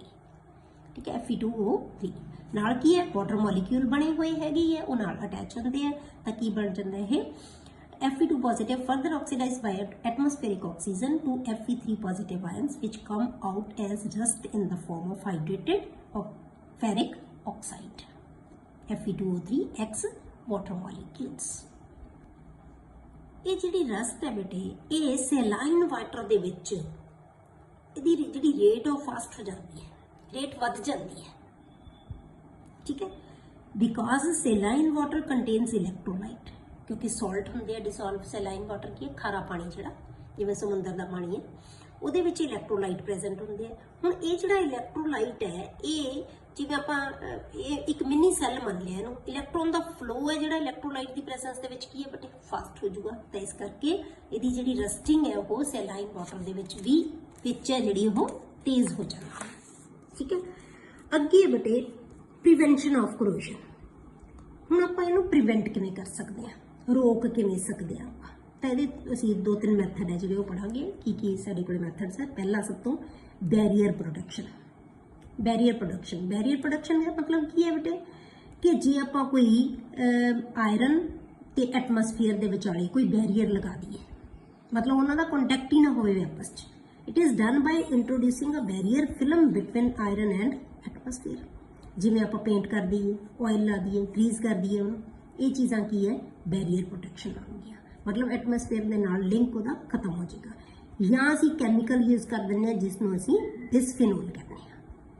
ਕੈਮੀਕਲ ਹੈ ਜਿਹੜਾ ਉਹ ਬਿਸਫੀਨੋਲ ਦਾ ਕੋਟਿੰਗ ਕਰ ਦਿੰਦੇ ਹਾਂ, ਤਾਂ ਉਹਦੇ ਨਾਲ ਅਸੀਂ ਜਿਹੜੀ ਬੈਰੀਅਰ ਪ੍ਰੋਟੈਕਸ਼ਨ ਉਹਦੀ ਹੋ ਜਾਂਦੀ ਹੈ। ਸੈਕਿੰਡ ਮੈਥਡ ਹੈ ਬੇਟਾ ਸੈਕਰੀਫਿਸ਼ੀਅਲ ਪ੍ਰੋਟੈਕਸ਼ਨ। ਇਹਦਾ ਮਤਲਬ ਕੀ ਹੈ ਕਿ ਆਪਾਂ ਮੈਟਲ ਨੂੰ ਕਿਸੇ ਹੋਰ ਇਸ ਤੋਂ ਵੀ ਜ਼ਿਆਦਾ ਐਕਟਿਵ ਮੈਟਲ ਦੇ ਨਾਲ ਕੋਟ ਕਰ ਦਈਏ, ਜਿਹੜੀ ਕਿ ਸੈਕਰੀਫਾਈਸ ਕਰੇ, ਆਪ ਆਕਸੀਡਾਈਜ਼ ਹੋ ਜਾਵੇ, ਆਪ ਉਹ ਖੁਰ ਜਾਵੇ, ਇਹਨੂੰ ਬਚਾ ਲਵੇ ਮੈਟਲ ਨੂੰ, ਜਿਹਦੇ ਉੱਤੇ ਅਸੀਂ ਕੋਟਿੰਗ ਕਰਾਂਗੇ। Sacrificial protection is done by covering metal by more electropositive metal than iron. Electropositive ਮਤਲਬ ਜਿਹੜੀ ਬਹੁਤ ਛੇਤੀ ਇਲੈਕਟ੍ਰੋਨ ਦੇ ਸਕੇ ਇਸ ਮੈਟਲ ਨਾਲੋਂ। The process of covering iron with zinc is known as galvanization। ਇਹ ਤੁਸੀਂ ਪਹਿਲਾਂ ਵੀ ਪੜ੍ਹਿਆ ਹੋਵੇਗਾ ਕਿ ਜੇ ਆਪਾਂ ਆਇਰਨ ਨੂੰ ਜ਼ਿੰਕ ਨਾਲ ਕੋਟਿੰਗ ਕਰ ਦਿੰਨੇ ਆ, ਜ਼ਿੰਕ ਦੀ ਕੋਟਿੰਗ ਕਰ ਦਿੰਨੇ ਆ ਤਾਂ ਉਹਨੂੰ ਪ੍ਰੋਸੈਸ ਨੂੰ ਕੀ ਕਿਹਾ ਜਾਂਦਾ ਹੈ, ਗੈਲਵਨਾਈਜੇਸ਼ਨ। ਤੀਸਰਾ ਮੈਥਡ ਹੈ by using anti rust solutions. Anti rust ਜਿਨ੍ਹਾਂ ਨੂੰ ਜੰਗਾਲ ਨਹੀਂ ਲੱਗਦੀ ਉਹਨਾਂ ਸੋਲੂਸ਼ਨਸ ਦੇ ਨਾਲ ਆਪਾਂ ਕਵਰਿੰਗ ਕਰ ਦਈਏ, such as alkaline solution of phosphates and chromates. ਇਹਨਾਂ ਲਈ ਆਪਾਂ ਕੋਟਿੰਗ ਕਰ ਸਕਦੇ ਹਾਂ। ਨੈਕਸਟ ਮੈਥਡ ਹੈ ਇਲੈਕਟ੍ਰੀਕਲ ਪ੍ਰੋਟੈਕਸ਼ਨ। ਇਲੈਕਟ੍ਰੀਕਲ ਪ੍ਰੋਟੈਕਸ਼ਨ ਦਾ ਮਤਲਬ ਕੀ ਹੈ ਬੇਟੇ ਕਿ ਆਪਾਂ ਜਿਵੇਂ ਅੰਡਰਗਰਾਉਂਡ ਪਾਈਪਸ ਹੈ ਜਿਹੜੀਆਂ ਕਿ ਉਹਨਾਂ ਨੂੰ ਜੰਗਾਲ ਲੱਗ ਸਕਦੀ ਹੈ, ਉਹਨਾਂ ਨੂੰ ਅਸੀਂ ਉਹਨਾਂ ਤੋਂ ਜ਼ਿਆਦਾ ਐਕਟਿਵ ਮੈਟਲਸ ਦੇ ਨਾਲ ਕਨੈਕਟ ਕਰ ਦਿੰਦੇ ਹਾਂ। ਠੀਕ ਹੈ, is done by connecting underground pipes etcetera to more active metals like zinc, magnesium. ਇਹਨਾਂ ਨਾਲ ਆਪਾਂ ਕੋਟ ਕਰਤਾ which act as anode and loses electron to iron। ਜਿਹੜੀ ਆਪ ਐਨੋਡ ਦਾ ਕੰਮ ਕਰਨਗੀਆਂ ਇਹ ਮੈਟਲਸ ਤੇ ਇਲੈਕਟ੍ਰੋਨ ਛੱਡਣਗੀਆਂ। ਗੇਨ ਕੌਣ ਕਰੇਗਾ, ਆਇਰਨ।